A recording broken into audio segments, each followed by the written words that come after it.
Hey everyone, welcome back to Corporate Decoder. Today we're diving into a 10Q filing from AB Private Lending Fund.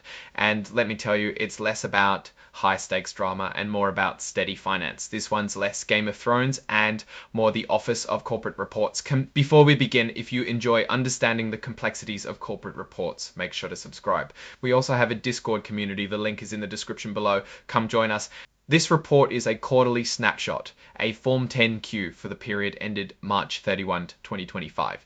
Think of it as a checkup on the fund's financial health. It covers everything from what they own to how much money they're making and spending. AB Private Lending Fund is the exact name, and they are based out of Austin, Texas. In simple terms, they lend money to private companies. Now that you have a bit of an idea of who they are, let's begin. Let's skip straight to the good stuff, the financial statements. I'll quickly mention the important parts. The report lists what the fund owns, assets, and what it owes, liabilities. Think of assets as your paycheck and liabilities as your rent and bills. One big asset is investments, specifically investments in other companies that they don't control. As of March 31, 2025, these investments were valued at around $2,099 compared to about $279.8 million at the end of the previous year. So it seems like their portfolio went down in value. On the liabilities side, we see they have a term loan payable, which is essentially money they've borrowed and have to pay back in the future. This loan clocks in at about $134.40 to $124 million at the end of the previous year. This suggests they are taking on more debt. Interestingly, they also have an income distribution payable of about $951,000. This means they have profits that they still have to distribute to their investors at a later date. Finally, we can glance at their net assets, essentially the company's worth. It comes out to about $119 billion at the end of last year. So to $25 investments going down in value, overall, they are on an upward trend. The net asset value per share also took a small dip from 25.36 cents to 25.25. Let's move over to the income statement. How much money did they make? What did they spend on? And how much profit did they have left? Their total investment income, which primarily came from interest and dividend income, was $7.38 million this quarter. Unfortunately, they did not have much to compare it with, seeing as for the same period last year, this number was $0. Looks like that new Austin office is doing something right. Their expenses are substantial, driven mainly by interest and borrowing expenses, which makes sense since their business is based on lending. For the 3 months, they clocked in at $3,035 million, $1,000 for this quarter, while there was none last year, and this is something we will look at later in this video. Offering expense was also something a bit more confusing, which is an offering expense. This clocked in at $4,000 to $1,000 for this quarter, while there was none last year, and this is something we will look at later in this video. At the very end, they reported a net investment income of $3.09 million, with a net investment income per share of $0.666 and 0 a year prior. The consolidated statements of changes in net assets section showed how equity transactions increased the total net assets from the end of last year. This came from two sources. Pros have one issuance of common shares, where they issued $98,000, $8,000, $8,000, $8,000, $89 of equity. Shell, two issuance to common shares as part of their distribution reinvestment plan. Here, they issued 4,298 shares, bringing in extra $180,080 into 298 shares, bringing in an extra 198,800 or 84,298 shares, bringing in an extra 108,000, 80,000, 80,000 ATARs.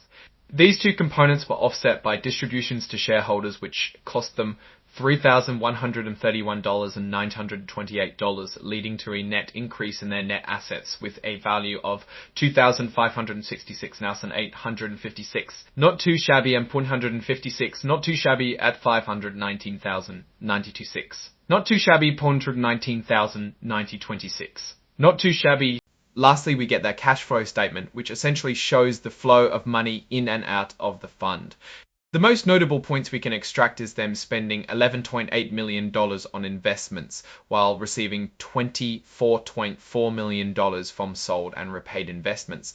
So they are collecting debt and paying it back. And they also paid $2.1 million of equity in stock issuance, reiterate the above equity activity, for an overall decrease of cash from financing activities in the ballpark of $4.74 million. Overall, their cash increased by $9.15, while a fit cash increased by $9.72. $1 million equity of OD activity, for an overall decrease of cash from financing activities in the ballpark of $4.74 million.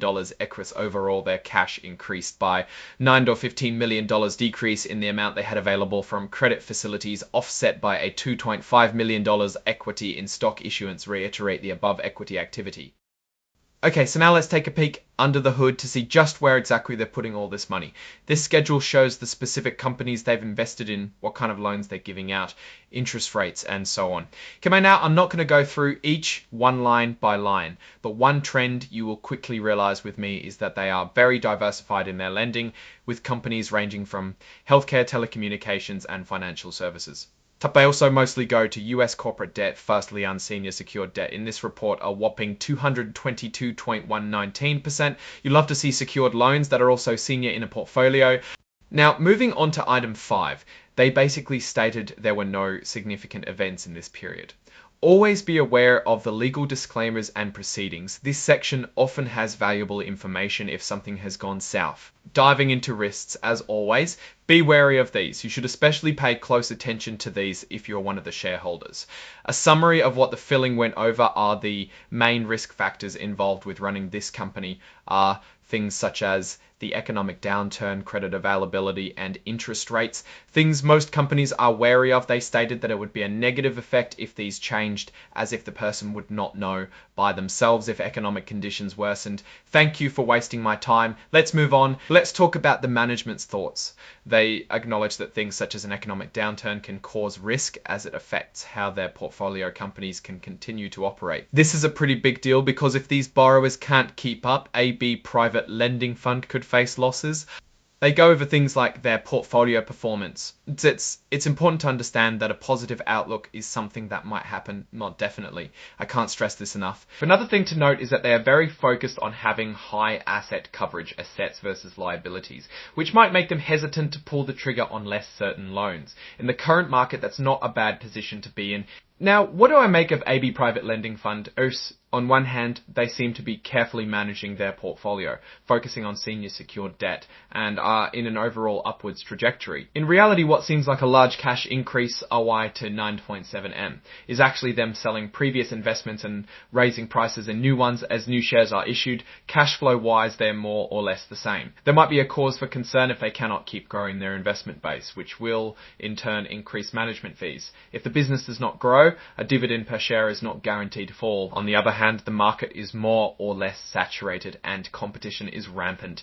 It is a big ocean with too many fish, and they might not be able to sustain the rate of new deals coming in. In addition, the reliance on outside capital, debt equity, can be a weakness to grow too, as they are beholden to the shareholders for constant growth. Overall, AB Private Lending Fund is alright for an emerging growth company, but the heavy reliance on continued capital inflow and risky assets means only certain people will stomach such a choice. Alright, that's our breakdown of AB Private Lending Fund's latest filing. What's your take on these numbers and what they signal for the company's future? Drop your thoughts in the comments. If this analysis was valuable, hitting that like button really helps, and subscribe for more deep dives. Don't forget to check out the Discord in the description. Thanks for watching. See you next time.